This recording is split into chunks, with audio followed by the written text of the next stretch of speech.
They say no one is ever prepared to be humiliated by the person they love most. But no one warned me that life's harshest blow could come in the form of a glass of orange juice, cold, sticky, running down my face in front of all my relatives. To this day, I don't know what hurt more, the silence that followed or my daughter Jessica's nervous laugh. All I know is that everything changed that stifling Sunday afternoon at my sister Martha's house when I finally said no to the woman I raised on my own.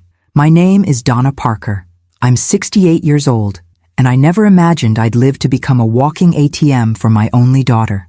Not for lack of effort or love. Jessica lost her father early. Pancreatic cancer, a brutal diagnosis. She was only 6. She grew up seeing a tired mother who taught children the alphabet by day and at night sewed for extra money, sold sweets around the neighborhood, and still found time to read bedtime stories. Also, my daughter would never feel her father's absence as a sentence. Maybe that's why I always gave in too much. Jessica grew up beautiful, full of wants, ambitious. I wanted her to shine, but it was my fault I never taught her the value of earning things for herself. By 17, she was using my credit card as if it were hers, because all the other girls had one.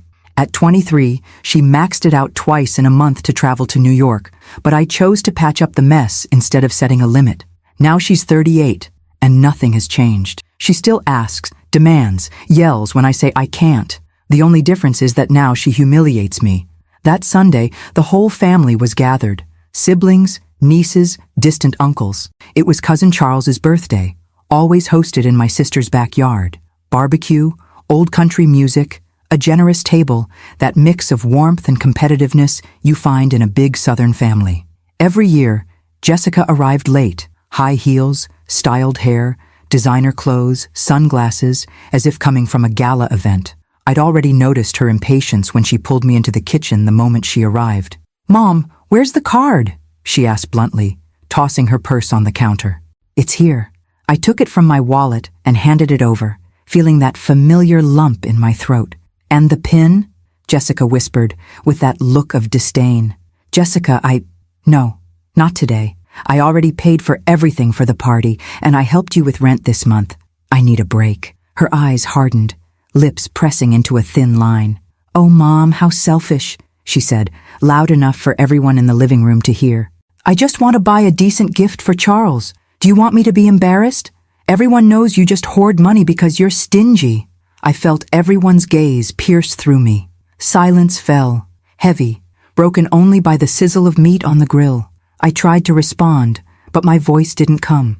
That's when Jessica picked up the glass of juice from the counter, looked me in the eye, and poured the cold liquid over my face. Time froze. The juice ran through my hair, stained my white blouse, slid down to my heart, which was beating fast. No one moved. My sister covered her mouth. A cousin pulled her kids away. Jessica looked at me with contempt, as if she'd taught me a lesson. I wanted to disappear. I wanted to go back and do everything differently. But standing there, in the middle of that ugly scene, I could only think about everything I sacrificed to raise this woman.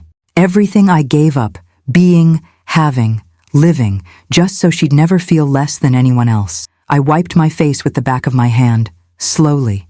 I didn't cry. I didn't shout. I just looked her in the eyes and saw, maybe for the first time, that strange mix of arrogance and insecurity. Jessica wanted to win, wanted to show the world she had power over me. And I understood. This was the last straw, rock bottom. I left the kitchen in silence, feeling the juice dry on my face, my blouse sticking to my skin. I walked down the hallway with my head held high, but inside I was hollow. In the bathroom, I looked at myself in the mirror, hair stuck to my forehead, skin red, the sour smell of orange juice, and then, unexpectedly, I caught myself with a crooked smile. Because after a lifetime of being stepped on, humiliated in silence, I knew, never again. No one would ever make me feel that small again. When I returned to the living room, everyone pretended nothing had happened. Jessica was already chatting with the cousins, as if nothing was wrong.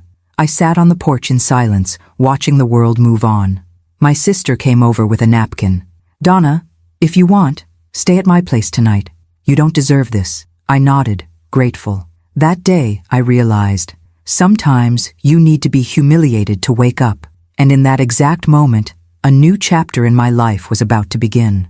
If you've ever been through something similar, or know someone who needs to hear this story, share it, comment below. And if you want to hear even more powerful stories, ad-free, join the VIP group through the link in the pinned comment. Little did I know just how much that day of shame would turn into pride.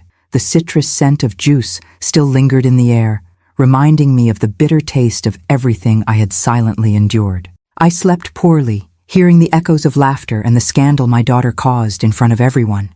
I felt an old shame, but also something new, a slow-burning indignation, like embers under ashes. I went home early, hands trembling, heart tight. I entered quietly and found her sprawled on the couch, still in her robe, her phone glowing in the dark. "What now?"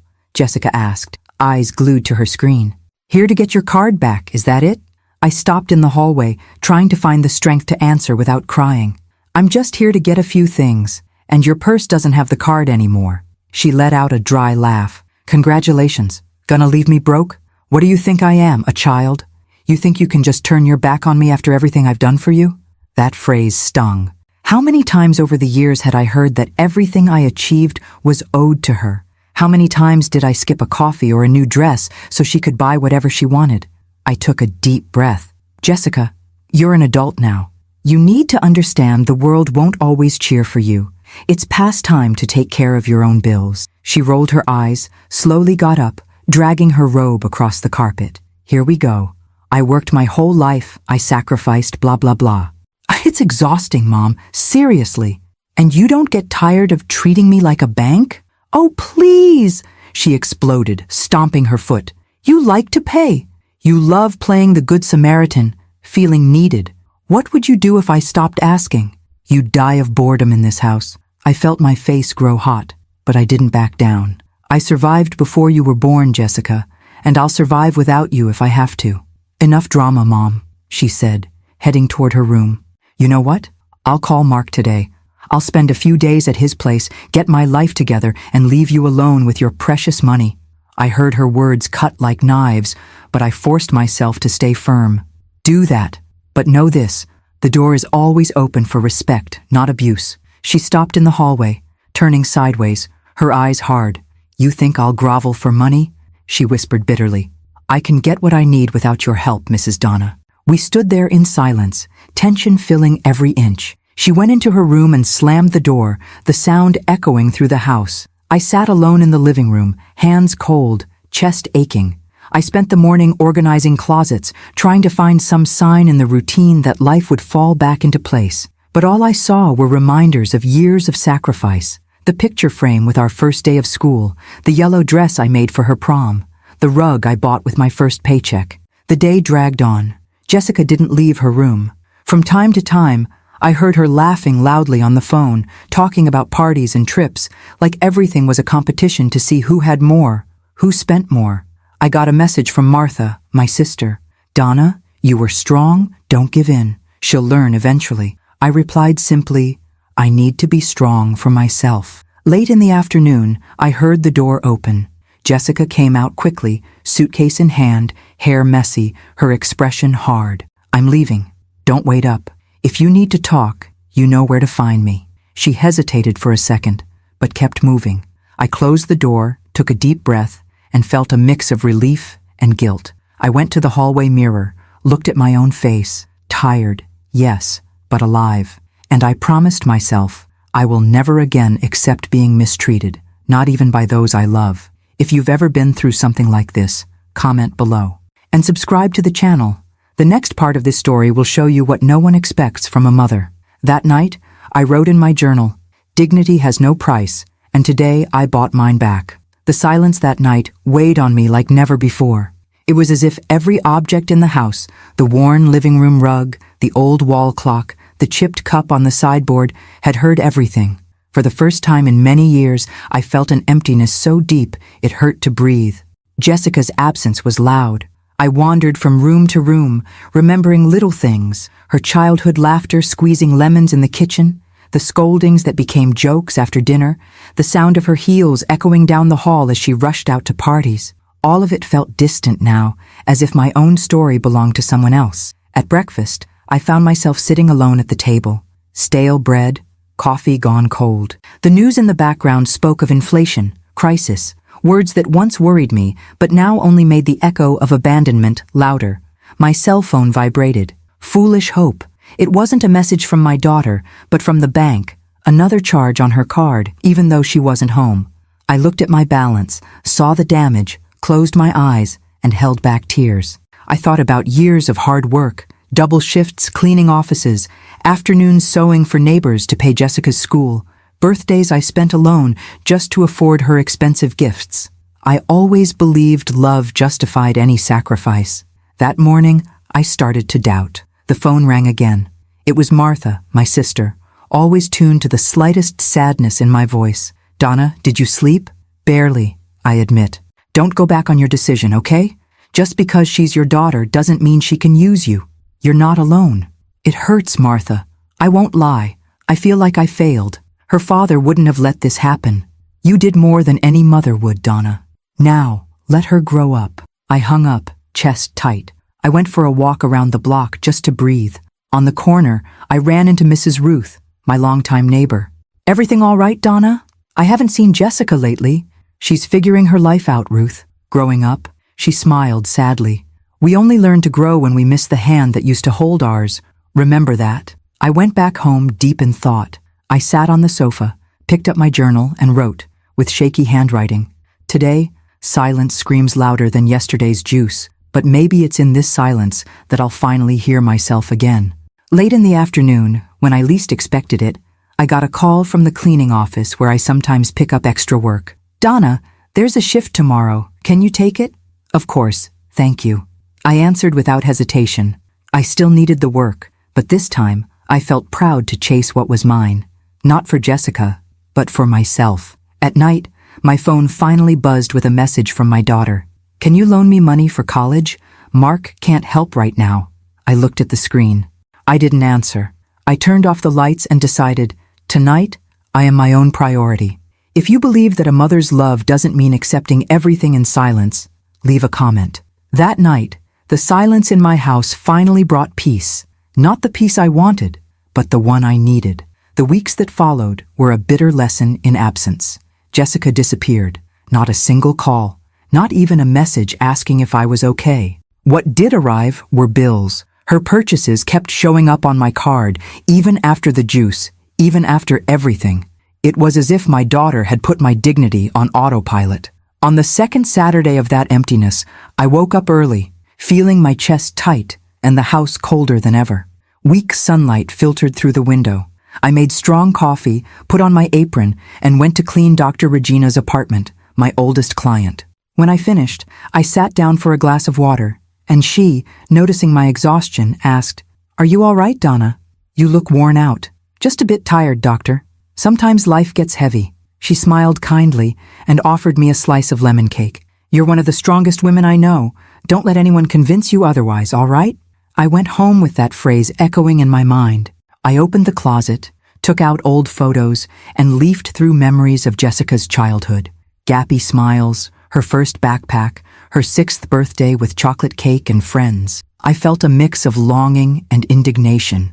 Where did I go wrong? Why did she grow up thinking love was the same as easy money? The intercom rang. It startled me. It was Jessica at the gate. She had no suitcase, no apologetic look. She got straight to the point. "I need money, Mom. Mark left me. I can't even pay the rent. Are you just going to let me end up on the street?" Her tone was demanding, not asking. My heart hurt, but my voice came out firm. "Jessica, I have never turned my back on you. But that's enough. No amount of money will fix this emptiness you feel." "So that's it?" she screamed, right there in the street. "Either you help me, or I'll never speak to you again." Some neighbors looked over, surprised. I wanted to hug her, to say everything would be all right. But her words were too sharp. "You don't talk to me anymore, Jessica. You only come to me when you need money. I'm a mother, not an ATM." She turned red, eyes filling with tears. Not of pain, but of anger. "You always play the victim, Mom. You owe me. I only have you." I swallowed my tears. "I gave you everything. Education, a roof, love, food. What I didn't give you was the right to disrespect me." Jessica turned away and walked off quickly, slamming the gate. I stood there, knees weak, listening to the echo of her footsteps fade down the street. That night, I sat on the porch and listened to the distant sound of cars, the smell of fresh bread from the neighborhood bakery. I cried quietly, but it was a different kind of crying. It wasn't just sadness, it was freedom.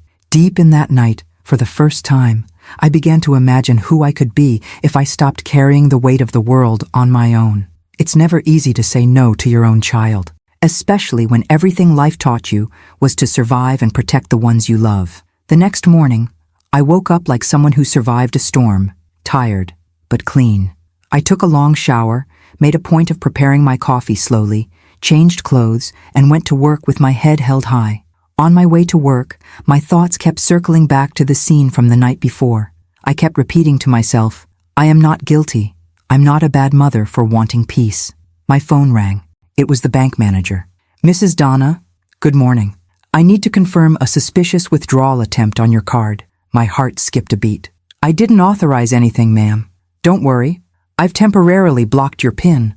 I recommend you come in and change everything. After my shift, I went to the bank, feeling a sting of humiliation, but also a sense of relief. No more letting Jessica take advantage of my goodwill. I canceled cards, changed passwords, talked to the manager. It was a ritual of saying goodbye to the past. On my way out, I found myself standing in front of a fabric shop. Those colorful displays had always caught my eye. I went in on a whim. I touched the fabrics, sat down to chat with the saleswoman, who turned out to be the owner, a woman named Sonia. I've never seen you here before, she said. I used to clean houses, but I'm looking to do something new. Do you know how to sew? I learned from my mother when I was a girl. Sonia smiled. If you want, come help me out in the afternoons. I have way too many orders and not enough hands. I can't pay much, but here you're respected. I accepted right away. I went home with a strange feeling, a mix of fear and excitement. For the first time in many years, I saw a light at the end of the tunnel. A chance to be valued for who I am, not for the money I have in the bank. That week, I cut off contact with Jessica. The messages kept coming, all demanding, never asking. I deleted them without answering. One day, Sonia brought me a fresh cup of coffee. Some people only learn to value you when they feel your absence. Silence is the biggest no we can give. Working with fabrics brought back childhood memories, the simplicity of days before the chaos, before everything became a burden. Over time, I started to feel like I belonged there, getting to know the customers, hearing stories similar to mine. On Saturday, I was surprised. Donna, could you do me a favor? Show the ladies how you sew that beautiful trim on sheets? When I finished, I heard sincere applause. I felt such a powerful emotion, so different from the emptiness of the past few weeks, that I cried right there, not from sadness, but from joy. It was as if my soul, suffocated for so long, finally had room to breathe. And in that atmosphere of rebirth, on an ordinary afternoon, Jessica showed up at the shop. She saw me smiling, working, surrounded by people who admired me. And in her eyes, for the first time, I saw something new, surprise, and maybe, just maybe, the beginnings of respect. That Sunday, I woke up early to the soft sound of rain tapping at the window. It was my day off, but my mind spun restlessly, caught between Jessica's absence and the newness of the shop. The kitchen, once full of voices and demands from other times, was now filled only with the aroma of fresh coffee and simple orange cake, just the way I liked it. It felt strange not waiting for anyone, not making double coffee, not setting the table for two. The emptiness of the house felt, at the same time, like freedom and loneliness. The phone stayed silent all day. No requests, no demands, no apologies. In the early afternoon, I put on a raincoat, grabbed an umbrella, and went for a walk around the neighborhood. At the park, I saw mothers playing with small children, young couples arguing about nothing, elderly people chatting at the gazebo. I felt a pang of longing, not just for Jessica's childhood, but for my own youth, for the dreams I left behind to be everything she needed. Passing by the market, I ran into Mrs. Elizabeth, an old neighbor, who looked me in the eyes and said, "I haven't seen you smile in a long time, Donna." "I'm learning again, Mrs. Elizabeth. You deserve more than you think. Don't let anyone tell you otherwise." Back at the shop on Monday, Sonia noticed my quiet mood and didn't ask anything. She just left a cup of tea at my side. In the afternoon, between one cut of fabric and the next, she commented, "When we change, those who are used to our yes suffer more than we do. Stay strong." In the days that followed, Jessica disappeared from my life. Her friends started asking me at the market, on social media, "Did you and Jessica have a fight? She's been telling people you abandoned her." I was swept by a wave of guilt, but then I thought, I was here my whole life. I was the one who was abandoned, disrespected, used. I'm not feeding that guilt anymore. On Saturday, Sonia asked me to stay late to help with a sewing class for local women. When I finished teaching, one of the students, a young mother named Rita, came up to me, moved. "Mrs. Donna, it's been so long since I felt this good about myself. Thank you for sharing this with us." I came home that night exhausted, but with a light heart. I made soup, opened an old book, and for the first time in years, I slept deeply. No fear, no urgent phone calls, no demands. The next morning, a message arrived. "Mom, I need to talk." And for the first time, I didn't panic. I felt only a mature calm, because now I knew I was in control of my own life. Jessica showed up at the house late in the afternoon, her face swollen from crying, but still trying to keep up a proud front. She didn't bring flowers, nor apologies. She wore expensive clothes, heavy makeup, and her eyes were hard, full of wounded pride. I was on the porch, watering the violets, when she walked in. "Mom, can you stop pretending everything's fine?" were the first words out of her mouth, sharp as a blade. "Jessica, come in. Sit down. Let's talk like two adults," I replied, trying to stay calm. She threw her purse on the couch, looked around, scanning the house as if to measure my newfound strength. "Everyone knows about the juice," she said, biting her lip. "You embarrassed me, Mom." "I didn't embarrass anyone. I just stopped accepting what I don't deserve," Jessica scoffed. "Look, I was upset that day, but you didn't have to humiliate me in front of the whole family. And you thought it was fair to throw juice in my face? To humiliate the person who raised you alone, who worked until her hands cracked to give you everything?" She looked away, hesitating for the first time, but she didn't apologize. "I'm out of money, Mom," she muttered. "I can't pay the card this month. I need you to help me, just this once." The pain hit like a knife, not just because of the nerve, but the coldness. I felt anger, sadness, and a nearly dark pride at finally seeing what had taken me years to realize. "Jessica, you're 30 now. I did everything for you, and maybe that was my mistake. I never taught you how to say no. I always protected you from the world, but now you need to learn to protect yourself and to respect me." She laughed, without humor. "So you're just going to leave me out on the street? I'm giving you what you always asked for, Jessica. The freedom to choose, even to make mistakes. And if I fall apart, I'll be here. But I'm not your ATM. I'm your mother, not your employee. If you want to talk, to really talk, my door is open. But don't come only when you need money." The silence was heavy, but not cruel. Jessica stood, walked to the door, and turned. For the first time, I saw a childlike fear in her eyes, the same look she had when she lost her father, but now mixed with adult pride. "You've changed, Mom." I had to change, so I wouldn't disappear from myself. She left, slamming the door. I stayed there, smelling the lavender drifting in through the window, knowing the wound was deep, but the courage to close that chapter was even greater. If you've ever had to break with someone you love just to protect yourself, share in the comments, and remember, your dignity is your greatest treasure. Night fell, but for the first time, even with my heart aching, I felt that something inside me was finally whole. The silence that morning was cruel. It wasn't peace.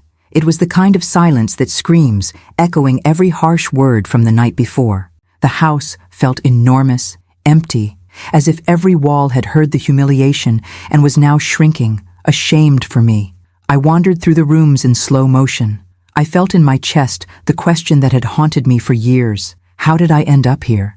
I had become mother and father, bank, babysitter, maid, confidant, everything except myself. I let the coffee grow cold on the table.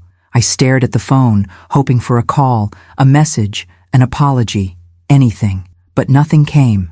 There was no one left to save, except myself. I sat down on the kitchen floor, hugged my knees, and cried like I hadn't cried since my husband died. It was anger, yes, but also mourning for what would never come back. The illusion that love, just love, is enough to raise someone right. That's when Lucia showed up, unannounced. She didn't bring bread or flowers. She came in, saw my state, and sat down next to me on the floor, just like in the old days, when we were young and the world seemed less cruel. "You know, Donna, you stopped living for yourself a long time ago," she said, looking into my eyes with no pity. "It's not your daughter's fault that she's alone in this. You fed this monster with every concession, every silence. It hurt to hear that, but it was the raw truth." Lucia pulled me up off the floor and made me promise out loud that I would never again let anyone, not Jessica, not fear, not guilt, rob me of my dignity. In the afternoon, we went out, not for a stroll, but to face the world. We went to the bank. I canceled extra cards, changed my passwords, opened an account just for me. We went to the salon. I cut my hair short, took years off my shoulders. When I got back home, I looked in the mirror and barely recognized that woman with the fierce eyes and lifted chin. As night fell, I sat on the porch alone. The pain was still there, but so was a new rage, a strength I'd forgotten I had. I wrote, on a piece of notebook paper, the new rules of my life. None were for Jessica. They were for me. If you've ever felt like your home became a prison, comment below. Like and share this story. Maybe someone needs to hear that it's possible to break the cycle. That night, I didn't cry. I roared, even if only in silence, because only those who have hit rock bottom know what freedom really tastes like. It was a week of rebuilding, and at the same time, an internal battle. The phone would ring, and I'd look at the screen but wouldn't answer. Jessica sent messages, sometimes cold, sometimes dramatic, trying to make me feel guilty. "Mom, are you really going to leave me like this?" Or, "I just needed some time to figure things out. You know how I am." But this time, every phrase bounced right back.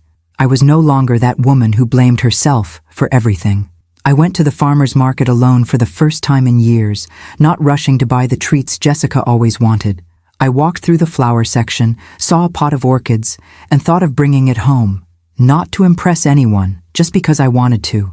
I felt like laughing when I saw a package of lemon cookies. I picked one up, looked at it, and put it back on the shelf. Not anymore. On my way out, I ran into Mrs. Lucy, my neighbor for years, who always thought I was strong. "You've been missing, Donna," she said. "Now, more present than ever," I replied with a firm smile.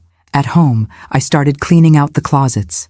I got rid of old things, clothes I only kept because Jessica asked me to. I opened the windows, let the breeze in, cleaned every corner of the house as if I were cleaning old wounds. On the radio, the song I used to listen to in high school was playing, and for the first time, I danced alone in the living room, feeling the floor, feeling my body, feeling that I still existed. At the end of the day, Jessica showed up. She came in like a hurricane, voice loud, slamming doors, trying to impose that authority that only ever worked because I allowed it. "Mom, I need the card. You can't leave me like this. Are you really going to refuse to help me after everything?" I looked at her. The juice was still a stain in my memory, but there was no anger, just a strange compassion and a wall. "Jessica, the pin is mine, and so is my life. If you want something, you'll have to earn it. I'm not an ATM anymore, or a wall for you to punch when you're frustrated.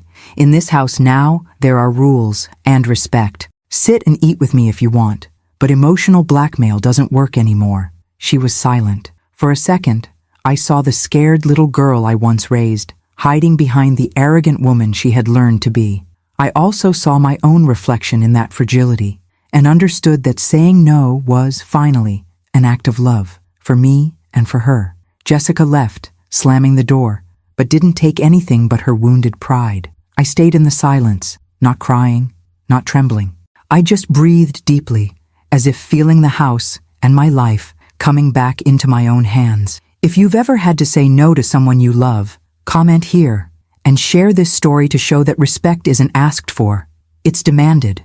I ended that day with a cup of tea, sitting on the porch, listening to the world outside, feeling a new space inside me, the space for no. It was small, but it was mine, and at that moment, I knew I would never give it up again. The house was strangely quiet in the days that followed, but it was no longer the heavy silence of submission. It was the silence of newfound freedom. I walked through every room without fear of being questioned or judged. Little by little, I started reclaiming each space. The couch, now with my favorite pillows, the kitchen, filled with my pots and the smell of freshly brewed coffee, no longer needing to please anyone but myself. Jessica avoided me. Sometimes she would call from work, always with some flimsy excuse, always circling around the topic of money, but never brave enough to ask directly. I responded politely, but stayed firm in my position. For the first time, saying no didn't feel heavy or painful. It felt natural and powerful. I went back to small pleasures I'd abandoned. I signed up for a painting class, made friends with women my age, went to the movies alone. At the neighborhood club, I reconnected with old coworkers and for the first time in decades, accepted an invitation to a dinner just for me. It wasn't rebellion, it was recovery. It was me, Donna, finally discovering I deserved more than I had ever received. One afternoon, I found a letter from Jessica in the mailbox. It was short, handwritten, the words shaky. Mom, I don't know if you'll forgive me. I felt anger, shame, and I still do. But I wanted to say I understand your no. And I'm not ready to apologize yet, but I want you to know I'm trying. I know I never gave you peace. I just want you to be happy. Jessica. I read the letter 3 times, each reading lifting a weight from my chest. I didn't cry. I smiled. The first step was hers. The journey would be walked from both sides, with limits, respect, and time. Little by little, Jessica started to change. She sent quick messages, sometimes shared work news, asked for recipes, asked for advice, without asking for anything else. It was strange, and good. Money was no longer the main subject. It was as if, by letting go of my role as her ATM, she finally saw me as her mother. I was learning how to be the mother of an adult, and she, the daughter of a woman who says no. In the community, my example became a topic among the neighbors. Other mothers, other daughters began to open up. We shared our pains, our victories, and above all, our courage. One day I hosted a tea at home, just for women. We laughed about small victories, cried a little, and toasted to the right of being the owners of our own lives. If you've ever been through something like this, comment here and share with someone who needs the strength to put themselves first. Let's show that sometimes saying no is the greatest act of love. That evening, watching the sunset from the porch, I realized I lost my fear of losing my daughter because I finally stopped losing myself. The pin, the juice in my face, the pain, all of it became a bridge to something bigger. Dignity, respect, self-love. No one can ever take that away from me. And if someone ever asks too much from you, remember, sometimes the greatest gift we can give those we love is teaching them the value of limits.